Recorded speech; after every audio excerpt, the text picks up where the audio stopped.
नमस्कार दोस्तों, स्वागत है आप सबका एक नया और धमाकेदार एक्शन कॉमेडी स्टोरी एक्सप्लेनेशन में। आज हम बात करने वाले हैं एक ऐसी फिल्म कहानी की जो आपको हंसाने, रोमांचित करने और देशभक्ति से भर देने वाली है। तो बिना किसी देरी के चलिए शुरू करते हैं। कहानी की शुरुआत होती है एक रिटायर्ड आर्मी मेजर राव से, जो मुख्यमंत्री की एक गुप्त मीटिंग में शामिल होते हैं। मुख्यमंत्री उन्हें बताते हैं कि देश के खिलाफ कुछ खतरनाक साजिशें रची जा रही हैं और इन्हें रोकने के लिए एक ऐसे गुप्त संगठन की ज़रूरत है जिसके बारे में किसी को पता न चले। राव यह जिम्मेदारी लेते हैं और कुछ सालों में एक शक्तिशाली गुप्त एजेंसी तैयार कर देते हैं जो बाहर से एक साधारण बीमा कंपनी का नाटक करती है।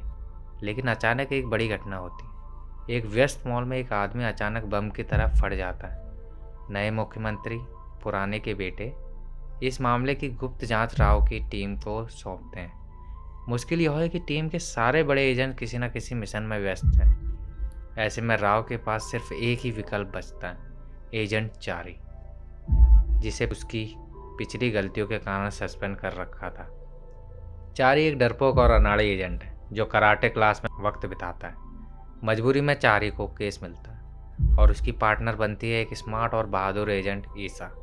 साथ में उन्हें एक नई एजेंट प्रिया का भी साथ मिलता है। राव उन्हें बताते हैं कि मॉल धमाके के पीछे श्रीनिवास नाम के एक संदिग्ध व्यक्ति है जिसके खाते में हाल ही में करोड़ों रुपया हैं। चारी और ईसा श्रीनिवास के घर पहुंचते हैं, लेकिन चारी की अनाड़ीपन के कारण मिशन पूरी तरह फेल हो जाता है। वह श्रीनिवास को पकड़ने के बजाय एक बूढ़ी औरत को उठा लेता है। हालांकि ईसा की बहादुरी से एक रहस्यमय सूटकेस बचा लिया जाता है। इस सूटकेस में एक अजीब कैप्सूल मिलता है जिसे एक अटेंडेंट गलती से खा लेता है और वह भी उसी तरह फट जाता है। अब पता चलता है कि यह कैप्सूल वह खतरनाक हथियार है जिससे मॉल में धमाका हुआ था।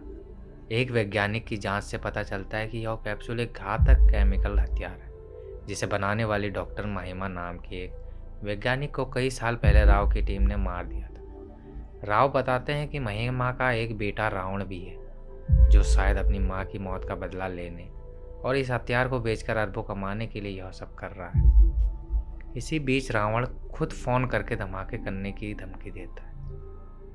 वह कहता है वह दूसरे देशों को इस हथियार की ताकत दिखाने के लिए 7 धमाके करेगा। राव की टीम उसे रोकने की कोशिश करती है, लेकिन रावण चालाकी से राव के मुख्यालय पर ही हमला कर देता है। एक धुएं का बम फोड़ता है और राव को बेहोश करके कई लोगों को अगवा कर ले जाता है। सभी को लगता है कि राव मारे गए, लेकिन चारी को यकीन नहीं होता। उसे पता है कि राव हमेशा एक बी प्लान रखते हैं। राव की कार में एक थिएटर टिकट ढूंढकर चारी और ईसा एक गुप्त शस्त्रों के गोदाम तक पहुंच जाते हैं। वहां से शक्तिशाली हथियार लेकर वे उस जगह की ओर निकल पड़ते हैं जहां महिमा मारी गई थी, क्योंकि रावण ने कहा था कि सब कुछ वहीं खत्म होगा। वहां पहुंचने पर एक बड़ा खुलासा होता है। एजेंट प्रिया असल में महिमा और उसके साथी डेविड की बेटी है। वह रावण की साथी थी और राव की टीम में जासूसी कर रही थी। उनका प्लान था सारे दुश्मनों को ख़त्म करके हथियार बेचना। लेकिन अब चारी और ईसा पूरी तैयारी के साथ आ चुके हैं। एक ज़बरदस्त एक्शन शुरू होता है। चारी, जिसे सब कमज़ोर समझते थे, अपनी असली ताकत दिखाता है। वह और ईसा मिलकर रावण के सारे गुंडों और वैज्ञानिकों का सफाया कर देते हैं। आखिरी लड़ाई में चारी रावण की कार में उसका पीछा करता है। रावण हार मानकर खुद को मारने के लिए कई कैप्सूल एक साथ खा लेता है, जिससे भयानक विस्फोट होता है। सभी को लगता है कि चारी भी शहीद हो गया है और सब दुखी हो जाते हैं। लेकिन तभी चारी जिंदा वापस आ जाता है। वह बच गया था। राव की आंखों में खुशी के आंसू आ जाते हैं, क्योंकि अब वे जान गए थे कि चारी एक सच्चा और बहादुर हीरो है। तो दोस्तों, यह थी एक रोमांच, एक्शन, कॉमेडी और भावनाओं से भरी यह कहानी। इसी कहानी में हमें यह सीख मिलती है कि कभी भी किसी की क्षमताओं को उसके बाहरी व्यवहार से आंकना नहीं चाहिए। ज़रूरत पड़ने पर सबसे अनपेक्षित व्यक्ति भी सबसे बड़ा हीरो बन सकता है। देश के लिए त्याग और बलिदान सबसे बड़ी शक्ति है। अगर आपको यह कहानी समझाने का तरीका पसंद आया हो तो वीडियो को लाइक करें और चैनल को सब्सक्राइब करें और बेल आइकन दबाना ना भूलें, ताकि ऐसे मज़ेदार कहानी के सारांश आप तक पहुंचते रहें।